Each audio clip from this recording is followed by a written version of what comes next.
तो चलिए अब आज की चर्चा को शुरू करते हैं और सबसे पहले बात करते हैं मंत्र जाप से होने वाले फायदों की। साथ ही गलत उच्चारण से किया गया मंत्र जाप आपके जीवन पर क्या असर डाल सकता है, आइए पंडित जी से जानते हैं। तो पंडित जी, तो कहा जाए तो ये पूजा पाठ के बेसिक्स हैं, नियम है उनके बेसिक, जिसे जानना बहुत जरूरी है। मंत्र उच्चारण कर रहे हैं तो कैसे जप करें, और गलत उच्चारण हो रहा है पंडित जी, तो कितना गलत प्रभाव पड़ सकता है इसका? देखो पूजा, पहले तो ये जान लो कि मंत्र क्यों जरूरी है। हाँ। मंत्र जाप क्यों जरूरी है। जब सबरी से भगवान मिलते हैं तो सबरी कहती है, अधम ते अधम अधम अति नारी, सो मैं अतिमति मंद अघारी। मतलब मैं इतना अधम हूँ कि जिसकी कोई सीमा नहीं। भगवान कहते हैं कि जाति पाति कुल धर्म बड़ाई, सुनु भामिन ये मोहि न सुहाई। धर्महीन नर सोहई कैसा, जल बिनु बारिदि देखिए जैसा। हे देवी, मुझे जात पात कुल और धर्म की बड़ाई अच्छी नहीं लगती है।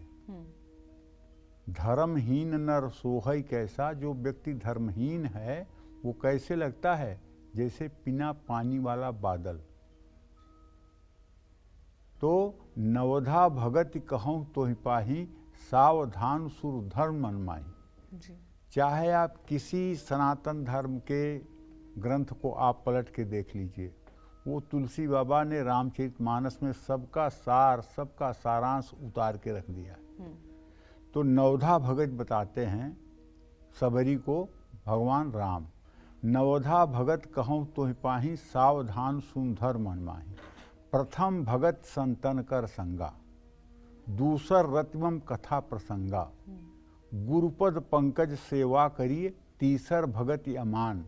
चौथा मम गुण गण करई कपट तज ज्ञान। मंत्र जाप मम दृढ़ विश्वासा, पंचम भगत सुवेद प्रकाशा। मंत्र जाप में दृढ़ विश्वास रखने वाला ये मेरी पांचवी प्रकार की भक्ति को पा जाता है। मंत्र जाप मम दृढ़ विश्वासा, पंचम भगत सुवेद प्रकाशा। छठ दमशील बिरति बहुकर्मा, जपत निरंतर सज्जन धर्मा। सातों मोहि सम मैं जग देखा, मोते अधिक संत करि लेखा। आठों जथा लाभ संतोषा, सपने नहीं देखई परदोषा। नवम सरल सब सन छलहीना, मम भरोस ही हरस न दीना। नवमहु एकहु जाके होई, नारी पुरुष सचराचर कोई। सोई अतिशय प्रिय भामिनी मोरे, सब विधि भगति हृदय दृढ़ तोरे।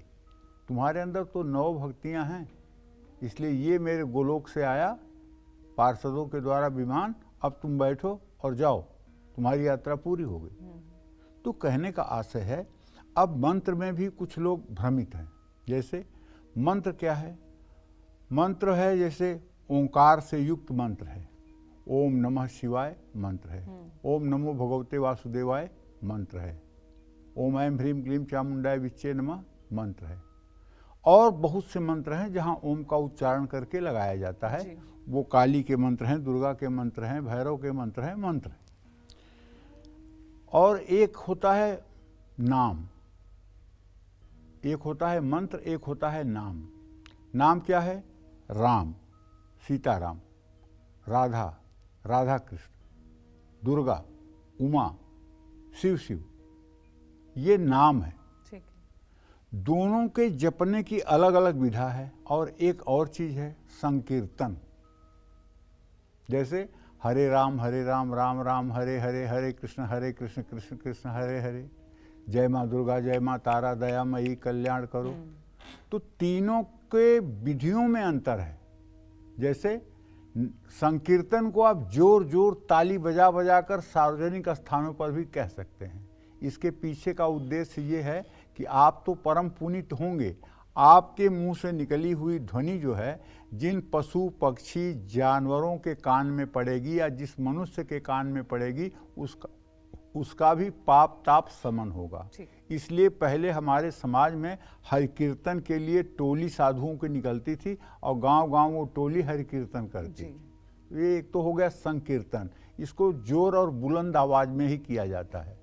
दूसरा नाम जप। नाम जप को 3 प्रकार से किया जाता है। जैसे सीताराम सीताराम सीताराम सीताराम सीताराम सीताराम। एक बार मन में भी किया जा सकता है, उपांशु भी किया जा सकता है, जोर से बोलकर भी किया जा सकता है। जैसे आपके ऊपर बहुत तेज क्रोध हावी हो गया और आप कुछ बुरा करना चाहते हैं, लेकिन आप चाहते हैं कि बुरा ना हो। 5 बार जोर जोर से बोलिए राधा कृष्ण राधा कृष्ण राधा कृष्ण, आपका गुस्सा गायब। ठीक है ना।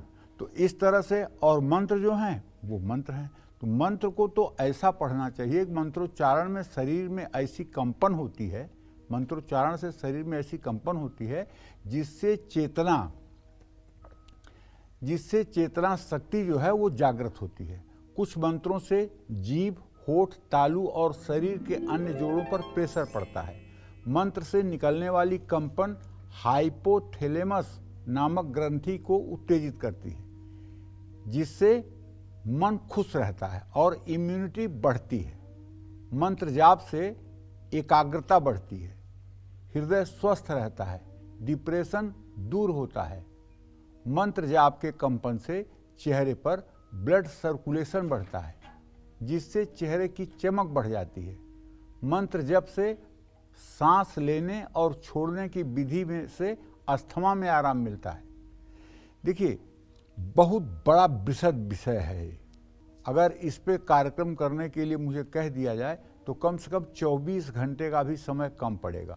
जितनी मतलब की बातें हम इस विषय में आपको विस्तार से बता सकते हैं, उसके लिए 24, क्योंकि कुछ तो अपना अनुभव भी बताऊंगा आपको और कुछ शास्त्रों की बात बताऊंगा।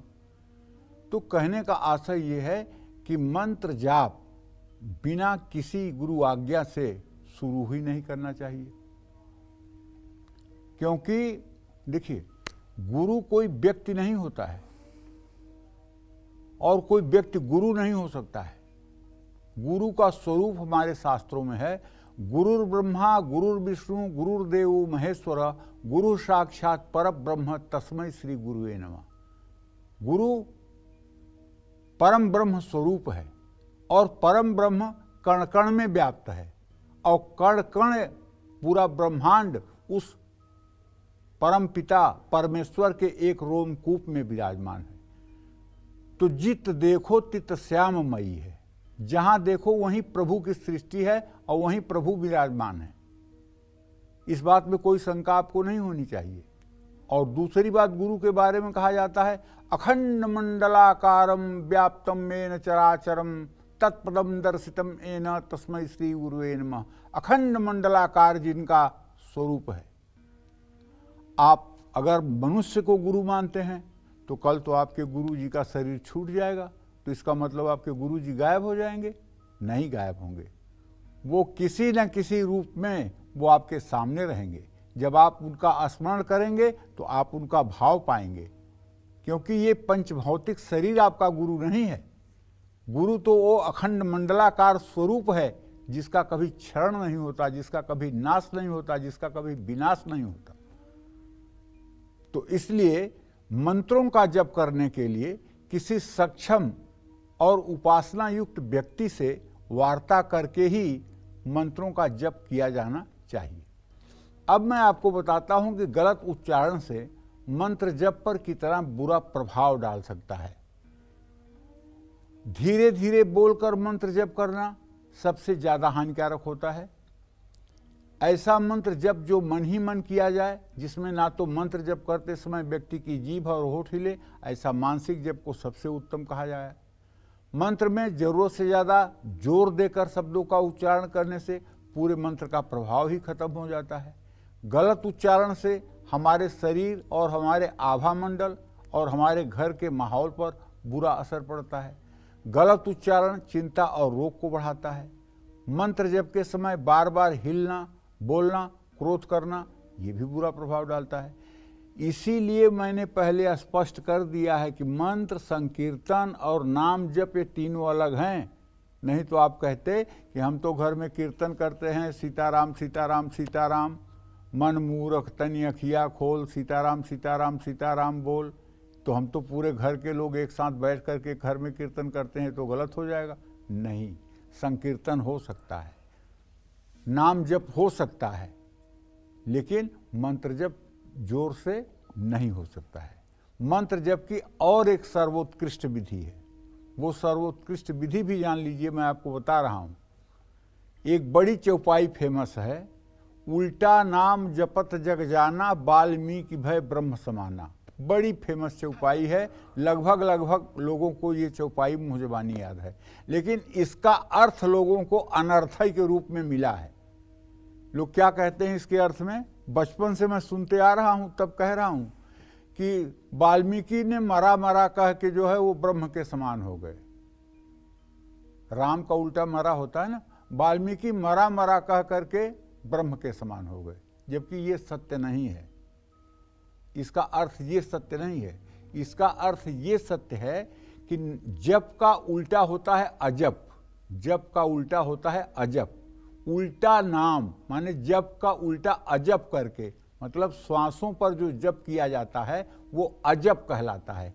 रा सोचते हुए श्वास को नाभि तक ले जाना, म सोचते हुए श्वास को बाहर ले आना, ये अजप है। अजपा जप इसी को कहते हैं, और ये सर्वोत्कृष्ट है।